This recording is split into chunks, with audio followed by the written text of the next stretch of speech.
Bien, mi nombre es Juana Valentina Huepo Gil, código 0307203 y este es un video para la recuperación de mi examen de la clase de Derechos Humanos. Hoy voy a explicar el caso de la masacre de Mapiripán versus Colombia. Primero, darles una introducción y es que el decreto legislativo 3398, que después fue adoptado como permanente mediante la ley 48 de 1968. Este decreto es muy controversial porque este permitió la creación de los grupos denominados como grupos de autodefensa. Este buscaba como tal darle un apoyo a las autoridades estatales, como lo serían las Fuerzas Armadas, entre otras, y para brindar como ese apoyo contra el crimen y demás que se estaba presentando en Colombia. La idea de estos grupos de autodefensa era que discutieran o más bien defendieran a la población contra los grupos subversivos, por ejemplo. Los grupos, estos grupos de autodefensa empezaron a cambiar sus objetivos y se convirtieron en grupos de delincuencia. Después, estos grupos fueron denominados como paramilitares y ellos empezaron en el Magdalena Medio y luego se empezaron a expandir. El caso de del caso de esta masacre como tal, dentro de dentro de lo que emitió la Corte Interamericana de Derechos Humanos, refiere a la responsabilidad del Estado por los abusos, las lesiones e incluso las muertes cometidos contra los pobladores de Mapiripán por los agentes paramilitares. Las violaciones cometidas que dentro de los derechos que se encontraron violados normalmente fueron el derecho a la integridad, el derecho a la vida, el derecho internacional humanitario, las garantías judiciales y también las garantías procesales, la libertad personal, la personalidad jurídica y la responsabilidad internacional del Estado por tortura. ¿Cuáles fueron los hechos? Primero, pues el 12 de julio de 1997 empezaron a llegar un centenar de autodefensas al aeropuerto San José de Guaviare, pero entonces empezaron a llegar con vuelos irregulares.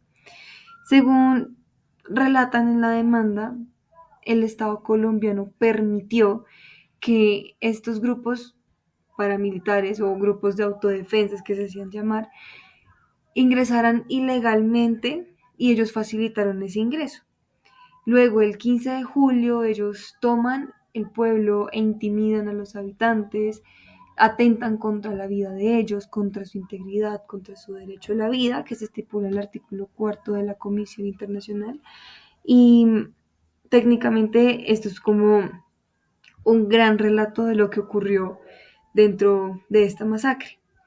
El 22 de julio de 1997 llega la Fuerza Pública de Mapiripán, pero no se lleva, ello como tal no se empieza a llevar a cabo una investigación, tampoco se va a sancionar a los responsables y gracias a esto la Corte Interamericana de Derechos Humanos admite el caso que se deriva de las violaciones presentadas contra los derechos mencionados anteriormente. Esta admisión se dio el 6 de octubre de 1999. Sin embargo, ¿qué pasa con esto? La admisión se presentó en 1999, pero hasta febrero del 2001, la comisión decide que el caso es admisible y que cumple con todos los requisitos establecidos por la Comisión Americana en relación con la violación a los derechos humanos. Entonces, tardaron 2 años, perdón, sí, 2 años, en presentar la admisión de esta demanda. Bien, luego ellos llegan como a unos acuerdos que se les ofreció la comisión. Les ofreció un acuerdo el 9 de marzo del 2021. Sin embargo, ellos no llegaron a ningún pacto, no llegaron a ningún acuerdo y aunque el Estado colombiano admite sus actuaciones, Ellos se contradicen porque indican que lo que ocurrió no fue bajo su responsabilidad, sino que la responsabilidad de los grupos paramilitares. Entonces, que no era responsabilidad del Estado colombiano en toda la masacre y las violaciones de derechos humanos que se presentó en Mapiripán.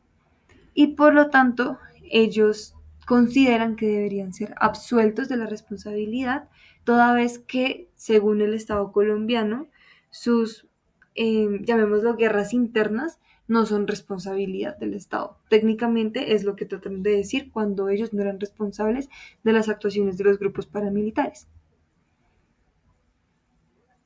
Bien, en el año 2002 se presenta el riesgo inminente y la comisión se ve en la obligación de emitir medidas cautelares y en estas medidas cautelares solicita la protección de vida de los testigos.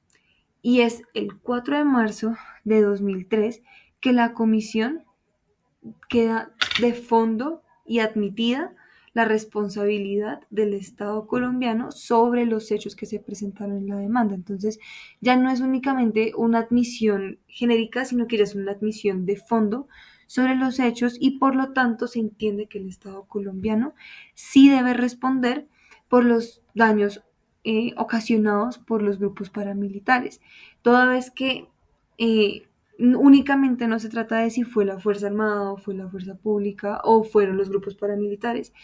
Implica también que el Estado colombiano permitió el ingreso de estas personas y no tuvo un control sobre ello. Por lo tanto, el control sobre estos grupos subversivos, grupos paramilitares, grupos delincuenciales, automáticamente se vuelven responsabilidad del Estado colombiano cuando existe un daño contra una población y es el Estado quien debe responder por todas las violaciones ocasionadas a ellos. La comisión recomienda al Estado llevar una investigación completa, efectiva e imparcial sobre los hechos, además de que los afectados deberán tener una reparación adecuada de las violaciones cometidas. Cuando se refieren a la reparación adecuada, únicamente no hablan de la indemnización, sino también del daño psicológico que sufrieron las personas, ocasionado por la masacre por culpa de los grupos paramilitares. Y también se vuelve responsabilidad del Estado el deber de prevención y garantía de los derechos fundamentales reconocidos en la Comisión Americana. Sin embargo, el Estado colombiano indica que los miembros de los grupos subversivos nuevamente no es responsabilidad del Estado colombiano, sino que digamos que la responsabilidad del Estado en sí únicamente no va dirigida hacia los grupos subversivos, sino que también sus Fuerzas Armadas tienen el deber de proteger a la población, cosa que no estaba ocurriendo. El 7 de marzo del 2005, la Corte emite una sentencia en la que reconoce la responsabilidad del Estado por la masacre de Mapiripán y desestima el agotamiento de los recursos para que se continúe con una audiencia pública. Esto es más como de aspectos procesales. El 15 de septiembre del 2005, la Corte emite la sentencia sobre el fondo del caso en el que declara violados los derechos de libertad personal, la integridad, la vida y por lo tanto se aprecia que la Corte brindó un apoyo a las víctimas independientemente de si el Estado quería o no reconocer su responsabilidad frente a los daños ocasionados. Ahora bien, la fuerza pública no defendió los derechos y es claro que el Estado no llevó a cabo su labor como institución. Y es aquí donde la Corte Interamericana analiza de fondo el cómo actuó frente a la protección de estos derechos. ¿Qué quiere decir? Únicamente analizan como el proceso que usó el Estado colombiano para proteger estos derechos fundamentales. Finalmente, en la resolución se determinó que el Estado colombiano es responsable y ordena pagar daños por indemnización, tanto materiales como morales, asumiendo la responsabilidad de acompañar, proteger y defender a su nación y de no permitir que se vulneren los derechos de su población. Técnicamente esto es como a grandes rasgos lo que ocurrió con la sentencia y la responsabilidad del Estado. Muchas gracias.